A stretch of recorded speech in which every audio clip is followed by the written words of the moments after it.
ఆయన ఎవరో యూట్యూబ్లో సీమరాజు అంట, ఆయన ఏం మాట్లాడతాడో అర్థం కాదు. మా కండువానే వేసుకుంటాడు, వైసీపీ కండువానే, మా మనిషిగానే ఉంటాడు, మమ్మల్ని అసభ్యకరంగా మాట్లాడుతుంటాడు, భయంకరంగా మాట్లాడుతూ ఉంటాడు. ఇది ఒక తమ్ లైన్ ఏంటంటే, ఏపీ టోల్ గేట్ వద్ద అడ్డంగా దొరికిన సంజన సుకన్య రంగంలో అంబటి రాంబాబు. ఇది మా మనోభావాలు దెబ్బతినవు దీనికి. ఒకటి. రెండు, ఒరే ఆంబోతు, మా పార్టీని మింగబెట్టడానికే కదరా నువ్వు ఉన్నది. సీమరాజు సంచలనమైన ప్రెస్ మీట్ ఇది. సీమరాజు గారు ఇదొకటి. రెండవది, సుకన్య సంజనలు వదిలేసి నా వెంట పడ్డాడు Ambati Rambabu. I love you Raja. చాలా కామెడీగా ఉంది కదా, ఇట్లా పెడుతుంటాడు. ఇప్పుడు మా మనోభావాలు దెబ్బతినకూడదు. కానీ చంద్రబాబు నాయుడు గారిని ఏమన్నా అన్నా, లోకేష్ గారిని ఏమన్నా అన్నా, వాళ్ళ మనోభావాలు మాత్రం దెబ్బతినిపోతాయి. డీజీపీ గారి దగ్గర నుంచి ఎస్ఐ వరకు కేసులు పెట్టి లోపలేసేస్తారు. కానీ ఇక్కడ మాత్రం మా మనోభావాలు దెబ్బతినవు. మళ్ళీ ఇంకోటి, అంబటిపై కొత్త కేసు, మళ్ళీ కొత్త కేసు అంట. మరి ఏం కేసు నాకు తెలియదు. సీమరాజా విశ్లేషణ చూడండి వివరాల కోసం. ఒకటి, రేపు అన్నని కూడా ఇట్లానే పట్టిస్తావా అంబటికి సీమరాజు సూటి ప్రశ్న. ఈ రకంగా ఒకటి కాదు రెండు కాదు, శాంపిల్స్ మాత్రమే మీకు నేను చూపించేటటువంటి ప్రయత్నం చేశాను. మరి ఎవరో ఈ సీమరాజు నాకు తెలియదు. నేను ఇంత ముందు కూడా ఒకసారి చెబితే సర్దుకుంటాడేమో అనుకున్నా, సర్దుకోకపోగా మరింతగా రెచ్చిపోతున్నాడు. రెచ్చిపోయి ఇష్టం వచ్చినట్టుగా మా మనోభావాలు దెబ్బతినే విధంగా చేస్తున్నాడు. కారణం ఏంటంటే, మీరు ఒక సినిమాలో చూశారుగా, రజనీకాంత్ ఒక రోబోను సృష్టిస్తాడు, అదేదో సినిమా నాకు గుర్తులేదు. అట్లాగే ఇది లోకేష్ గారు సృష్టించినటువంటి రోబో లాంటి వాడు. ఎవరు? మన సీమరాజు. లోకేష్ గారు ఏం చెప్తే ఆయన మాట్లాడతాడు.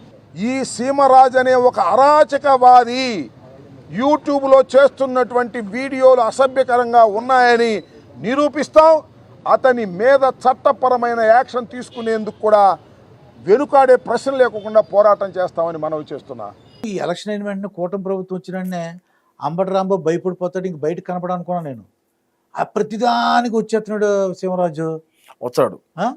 చాలా ఆశ్చర్యంగా ఉంది ఏంటని. ఎక్కడో మన లోకేష్ మీద కూడా పెద్ద రిపోర్ట్లు ఇచ్చేసాడు. ఏమిస్తే ఏమవుతుంది? ఈయన రిపోర్ట్ ఎవరా? ఈయన రిపోర్ట్లు కూడా భయంకరంగా ఇచ్చారు. ఇచ్చే మూల కూర్చొని పెట్టినారు కదా.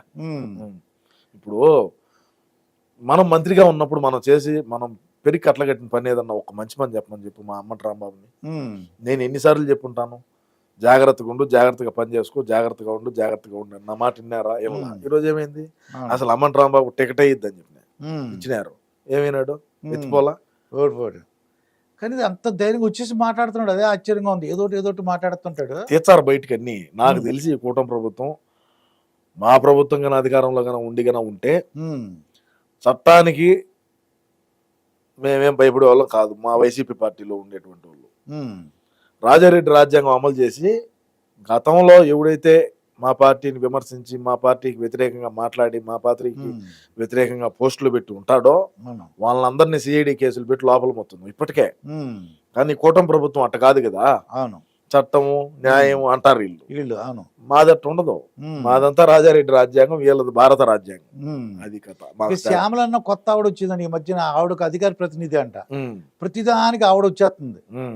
ఏంటి అసలు శ్యామల గారి మీ పార్టీ ఏంటి అసలు ఏమనుకుంటుంది? ఇప్పుడు రోజా అవుట్డేటెడ్. ఎవరు దేకరు. నాదంటావా? నాది నిరంతర ప్రక్రియ. అన్నకి ఎక్కడ డ్యామేజ్ జరిగినా, అన్నకి ఏదైనా ఇబ్బంది అయితే నా వీడియోల మూలకంగా నేనైతే రాష్ట్ర ప్రజానీకానికి, మా పార్టీలో ఉండేటువంటి కార్యకర్తలకు, నాయకులకు నేనేమో నా మెసేజ్ నేను ఇచ్చానే ఉంటా. అది ఎక్కడ ఫుల్ స్టాప్ పెట్టేది కానీ ఆపేది కానీ ఉండదు. ఇంకా ఎవరో ఒకరు మాట్లాడాలి కదా. అంబటి రాంబాబు అంటావు, ఈడు పోలవరం ఎప్పుడు కడతావంటే నాకు తెలియదు, నేను ఎందుకు చెప్పాలి మీకు, నాకు అర్థం కాదు పోలవరం గురించి అన్నటువంటి ఈ మహానుభావుడు. సరే, 5 ఏళ్ళ 2019 నుంచి 24 వరకు చూసినారు అందరు ప్రెస్ మీట్లు, అన్ని కథలు, అన్ని. కొత్త వాళ్ళు ఎవరెవరన్నా కావాలా, కొత్తదనం కోరుకుంటాను పార్టీలో అని యాంకర్ శ్యామలకు కొద్దిగా ఆర్థికంగా కొద్దిగా చూసి ఒక మంచి కారు, ఒక మంచి విల్లా ఇచ్చి పెడిగ్రీ వేస్తా ఉంటే మరుగుతా ఉన్నారు. పెడిగ్రీ కూడా ఉంది అప్పుడు కూడా. ప్రెస్ మీట్ పెట్టాలంటే పెడిగ్రీ ఇవ్వాలి కదా. అది ప్రెస్ మీట్ ఉంటే అమెరికా మీద వెళ్ళొచ్చినప్పుడు హ్యాపీగా వెళ్ళి వచ్చేసినట్టుంది. అమెరికాకి వెళ్ళినప్పుడు ఏదో ఆరోపణలు వచ్చినాయి కానీ బాగానే ఉన్నట్టుంది ఇప్పుడు. బానే ఉన్నారు. మరి ఎప్పుడైనా అమెరికా ట్రంప్ వచ్చాడు కొత్తగా, మరి వెళ్తారో లేదో చూడాలి ఇప్పుడు. చూద్దాం.